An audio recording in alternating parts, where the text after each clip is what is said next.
Europe 1, 8h34, Thomas Souto. Et voici Natacha Polony, la revue de presse. Bonjour Natacha. Bonjour Thomas, bonjour Julie, bonjour à tous. Ce matin, une de vos journaux, le gouvernement se met au travail. Les Échos, réforme du Code du travail, les premières décisions. Le Figaro, loi travail. Macron mise sur la neutralité des syndicats et Libération, contrat de travail, ma vie en CDD. On commence avec une question, où est l'argent ? Et oui, est-ce que vous connaissez le FMIC ? Le FMIC ? Oui, le FMIC, c'est la fortune minimale pour intégrer le classement, celui des Français les plus riches. On évoquait hier ce classement du magazine Challenge.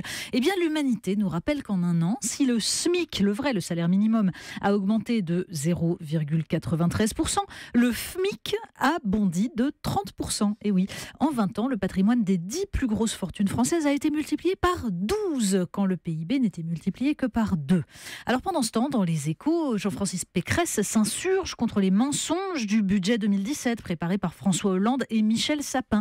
Il manque 9 milliards dans des comptes validés par Pierre Moscovici, commissaire européen. Alors le ministre de l'économie actuel, Bruno Le Maire, annonce des décisions difficiles pour ramener le déficit à 3% du PIB.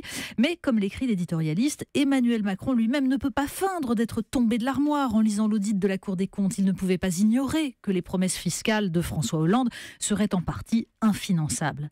Il va donc falloir racler les fonds de tiroir. Alors certains s'en inquiètent. Le Figaro publie un article sur le lourd chantier de modernisation de la dissuasion nucléaire. En gros, pour rester crédible, la France doit engager des efforts sur 15 ou 20 ans, très loin du temps médiatique et politique. Le mot que vous retenez à présent, c'est unanimité. Oui, et on ne parle pas là de l'accueil réservé aux premières ébauches de la loi travail, même si dans Le Monde, Jean-Claude Mailly juge que la concertation va dans le bon sens. En fait, les témoignages dans Libération de ces Français qui vivent avec des contrats saisonniers à durée déterminée, traités, disent-ils, comme des variables d'ajustement, suffit à relativiser l'unanimité en la matière. D'ailleurs, plus qu'unanimité, en fait, le mot du jour, ce serait absolutisme. C'est celui qui revient pour qualifier non seulement la volonté d'Emmanuel Macron de prononcer un discours devant le Congrès, la veille du discours de politique générale du Premier ministre, mais aussi l'attitude du parti présidentiel à l'Assemblée. Alors pour le Congrès, manque de politesse et de respect pour Stéphane Siret dans Paris-Normandie, humiliation pour Michel Urvois dans Ouest-France.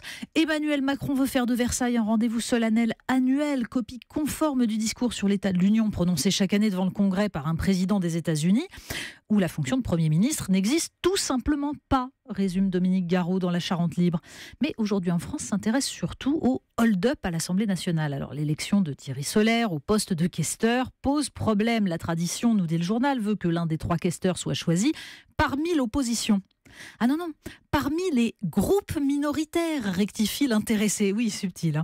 Les constructifs sont bien minoritaires, mais comme ils sont totalement acquis au pouvoir majoritaire, c'est ennuyeux. La véritable opposition, elle, est effarée, nous dit aujourd'hui en France, par l'absence de respect des règles. Tout change. Pendant ce temps, l'opinion analyse les futurs statuts de La République en marche et conclut « Macron se taille un parti à sa mesure ». Oui, histoire qu'il n'y ait pas non plus d'opposition interne. Vous nous parlez de la police et de la misère de la police, la grande misère de la police. Exactement, parce que les restrictions budgétaires, c'est aujourd'hui en France qui les incarne dans le témoignage d'un officier de police judiciaire sous couvert d'anonymat. J'en ai ras la casquette, dit-il, si j'étais jeune flic, je ferais autre chose. Avant, on était sur le terrain en permanence à chasser le voyou. Aujourd'hui, on est dans un bureau. La moitié de notre activité est consacrée à la paperasse. La charge procédurale a triplé et du même coup, les risques de vice de forme. Vous passez votre temps, dit-il, à notifier à un individu ses droits, comme si vous vous excusiez de l'avoir placé en garde à vue. Le reste du temps, on le passe à la recherche d'un stylo, d'une ramette de papier, d'une voiture.